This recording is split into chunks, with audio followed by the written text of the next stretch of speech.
आप 24/7 के सभी दर्शकों को मेरा यानी विवेक का नमस्कार। आज मैं आपके सामने एक ऐसा गेस्ट को लेकर आया हूं जो आवाज़ की दुनिया से आते हैं, यानी पेशे से आरजे हैं। अतिशय जी मौजूद हैं हमारे साथ। सर बहुत बहुत स्वागत है। थैंक यू सो मच आपका बुलाने के लिए, मुझसे बात करने के लिए और ये कार्यक्रम करने के लिए थैंक यू। सर पहला क्वेश्चन ये होगी, कैसा लग रहा है यहाँ पर आके? कैसा था? अच्छा लग रहा है, ठंडा लग रहा है, कूल लग रहा है। नहीं सच में यार, जब देखता हूँ कि एक जुनून भरी जगह है, आई रियली सी यहाँ पर सिर्फ स्टूडेंट्स ना, देखा है मैंने, काफ़ी इंस्टीट्यूट में गया हूँ कि कुछ कर रहे हैं, बट यहाँ की वाइब समझते हैं ना आप, वहाँ की वाइब भी ऐसी है कि we are here to make some change. तो उस ऑरा में जब आप रहते हो, because you have come from somewhere this place only, तो आपको अच्छा लगता है। और बहुत एंथुसियास्टिक स्टूडेंट्स हैं आपके, so really proud of and hats off to you guys. So मुझे बहुत अच्छा लग रहा है यहाँ पे आके, थैंक यू। सर अगर मैं रेडियो की बात करूं, क्योंकि मैं भी रेडियो नोएडा में आरजे था, अब नहीं हूं, मेरे को दिक्कत क्या आती थी, अगर मैं कोई सेंटेंस एक फ्लो में बोल रहा हूं तो कहीं ना कहीं मेरी जो सांस है, जो ब्रेथ है, वो ब्रेक हो जाती है। अच्छा। वहाँ पे वो बहुत गंदा साउंड करने लगता है, तो उसको कैसे परफेक्ट करें? यार पता है, मैं ना इसका एक वैसा सुनने में अच्छा जवाब दे सकता हूँ, बट मैं आपको रियल आंसर देना चाहता हूँ। आपकी फिजिकल एट्रीब्यूट्स भी बहुत मैटर करते हैं, मानो ना मानो। If you are unfit in that sense, क्योंकि ब्रीदिंग का आपके बॉडी स्ट्रक्चर से लेने देना है, आपकी फिजिकल एक्टिविटी से लेना देना है। आवाज, अंदाज, एक बारी में कितना, वो सब चीजें आप विद टाइम इंप्रूव करते हो, बट ब्रीदिंग का इससे बहुत लेना देना है। बिकॉज ये सेम प्रॉब्लम मैंने कुछ टाइम फेस करी थी, बट देन आई रियलाइज कि मैंने अपनी बॉडी को उस तरीके से नहीं करा। My habits were unfit, my body was unfit, so वो ब्रीदिंग में आपके रिफ्लेक्ट होगा ही होगा। एक होता है कॉन्शियसनेस की वजह से आप ब्रीथ ले रहे हो, एक होता है कि आप जेन्युइनली ब्रीदिंग नहीं ले पा रहे हो। So if it is about the consciousness part, कि आप कॉन्शियस अनकॉन्शियस हो रहे हो, तभी आप जो है ब्रीदिंग ले रहे हो बीच में, तो उसका तो विद प्रैक्टिस ही है। The more you drive, the more you learn, the more you speak, the more you get better at it. But अगर आप वैसे ही मतलब नेचुरली आपका जो ब्रीथ, अगर सांस जो है बीच में आ रही है, तो उसके लिए I think physical attribute is also a very important part. So we say हम सिर्फ आवाज के हैं, बट हमारा जो अंदाज है उस पर भी थोड़ा सा हमें काम करना बहुत जरूरी होता है।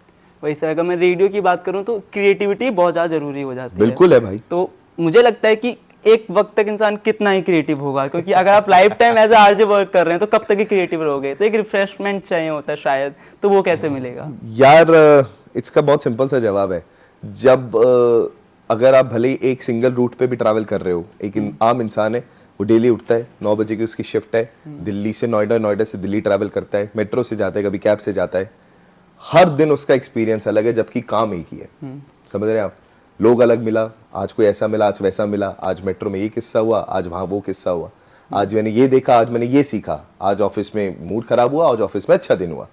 तो जब काम एक है और अंदाज नया है, तो आई थिंक ये सेम चीज रेडियो पे भी अप्लाई होती है, because we are working in the creative part. But creativity की कोई परिभाषा कभी खत्म नहीं होगी, क्योंकि हर दिन अलग है, हर लोग नए अलग है, अपने अपने एक्सपीरियंस आ रहे हैं। सो आज आपने कहाँ से क्या देखा, उसको कहाँ से आपने कैसे रेप्लिकेट किया, उसका एंड नहीं है। ऑब्जर्वेशन से ही क्रिएटिविटी आती है, और क्रिएटिविटी और ऑब्जर्वेशन कभी खत्म नहीं होगी। वही सर, वर्ड्स की मैं बात करूं तो एक पूरी हमें डिक्शनरी हमें अपने साथ लेकर चलनी पड़ती है। हाँ। तो वो कैसे, कितना कैसे याद रखें? मैं सच बताऊं, इंग्लिश में भी ना, if I start speaking in English and I tell you the attributes and the precipitations and the precautions of it, it doesn't matter. मतलब कहने का मतलब ये कि मैं वर्ड्स आपको अच्छे बता दूंगा, उसमें बात आपको कुछ समझ नहीं आई होगी जो मैंने बोली है। इजी वर्ड्स में बात समझा दो तो डिक्शनरी अपने आप बन जाती है। मेरी बात समझ ही नहीं आई तो मैंने कितने अच्छे वर्ड्स बोले, उसका क्या फायदा? सरल भाषा में अच्छे तरीके से आपको मेरी बात, अभी जो मैं बोल रहा हूँ वो समझ में आ रही है, that is what it matters. तो डिक्शनरी का ना हवा है, ये भी वो भी, you need to sound better, you need to sound clear, you need to sound quality, that's the first rule. Sir वही मैं अगर रेडियो की बात करूं तो एक प्रैंक कॉल काफी ज्यादा इस समय में काफी ज्यादा रियल होती हैं वो प्रैंक कॉल्स। यही पे बता लो। यार रियल होती है, मैं बता देता हूँ। आज पहली बार मैं थोड़ा सा एक खुलासा कर देता हूँ। होता क्या है, कई बार आपको ऐसा लगता है कि यार ऐसे तो ये तो रिग्ड होगा, ये तो ये प्रैंक है, इनको पहले से बताया होगा। ऐसा नहीं होता।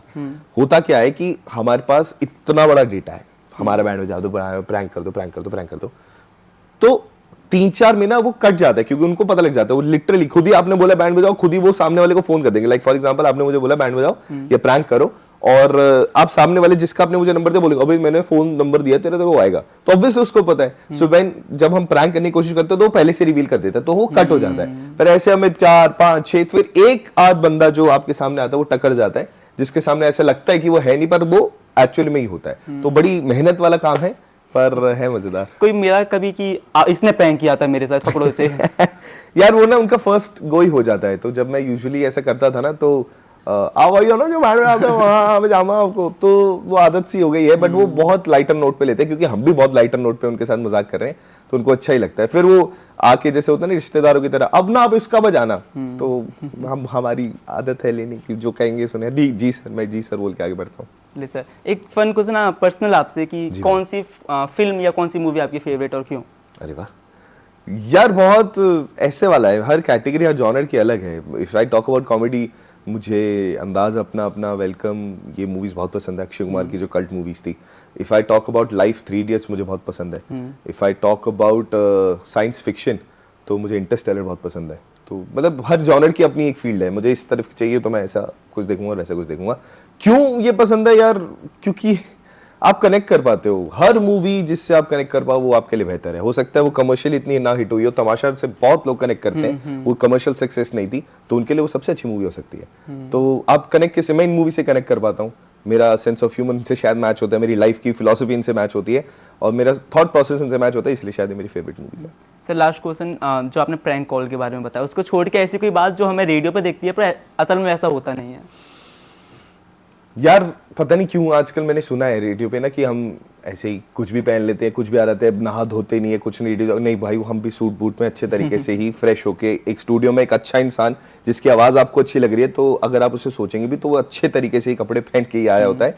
और जो रेडियो की एक और अगर मुझे बात बतानी हो, जो शायद जनता को ना पता हो, कि आपको शायद लगता है कि हमारा जैसे 4 घंटे 3 घंटे का प्रोग्राम है, तो पूरे 3 घंटा हम बोल रहे हैं, बट बहुत बेसिक सी बात है, हम 3 घंटा तो कॉन्टिन्यूस कोई भी नहीं बोल पाएगा, तो उसके बीच में एड्स भी आती हैं, गाने भी आते हैं, तो ले देकर हम 1 घंटे में 10 से 12 मिनट, 14 मिनट, 15 मिनट बोलते हैं, पर उसको कहा 3 घंटा जाता है, तो शायद बहुत लोग ये ना पता हो, तो जस्ट दैट। सर बहुत बहुत शुक्रिया हमें समय देने के लिए। Thank you so much.